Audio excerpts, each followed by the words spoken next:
the first thing this guy did was take off all of the body work, take all of the electrical connections apart and clean them up, put them back together and cover them up with the dielectric grease, and, you know, he went through this thing from one end to the other. And I listened to this process being described, and I said, boy, did I find the right wire. It's perfect for him. He's having fun with it. Pull the cylinder, run the holland up and down it a couple of times to clean up the scratches, put in new rings. He probably doesn't go anywhere. But, you know, I've had Norton and Triumphs, you know. And stuff like that, and with, that little bike has plenty of power if you don't have the sidecar on it. It's underpowered with the sidecar. Well, and I told him that, and I said, the country I'm in is too hilly for it. It just will not pull up and down the hills without straining the motor too much.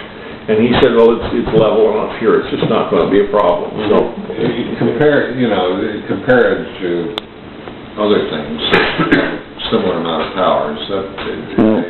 Or similar vintage. I would compare the Royal Enfield to maybe that 305 Dream as far as... Shoot, that was much more reliable bike. Dream was a much better bike. I had a 305. No, I'm talking about just... in terms of power? In terms of power.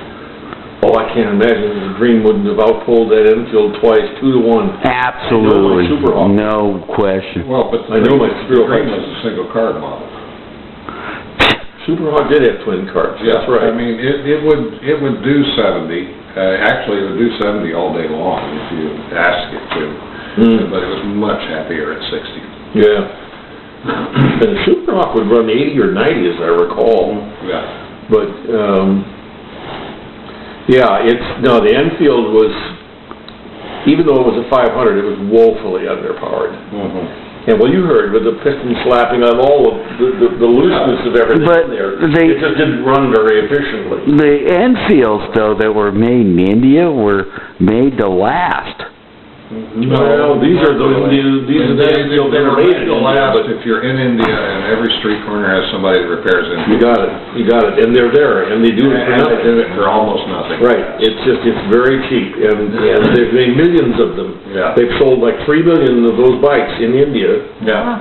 And they're all over the place. They had something very similar in Israel. It was just disappearing when we were there. But they had the old flathead 500 singles that BSA used. Made a bazillion of during the war. Absolutely. They're military. There was a whole street near the bus station in Tel Aviv that specialized in nothing but parts. They got them from when the British exited. They used them for three-wheeled carts, delivery carts. They would, the thing where the motorcycle, the steering head attaches to the two-wheel cart. Right. And they make big old carts out of it. It's like this pickup truck. With this little flathead 500 single that makes maybe 6 horsepower pushing. But lasts forever. No, it was a woefully underpowered bike, but he's having a good time with it. Just like where he's using it, it'll probably be fine. The only thing that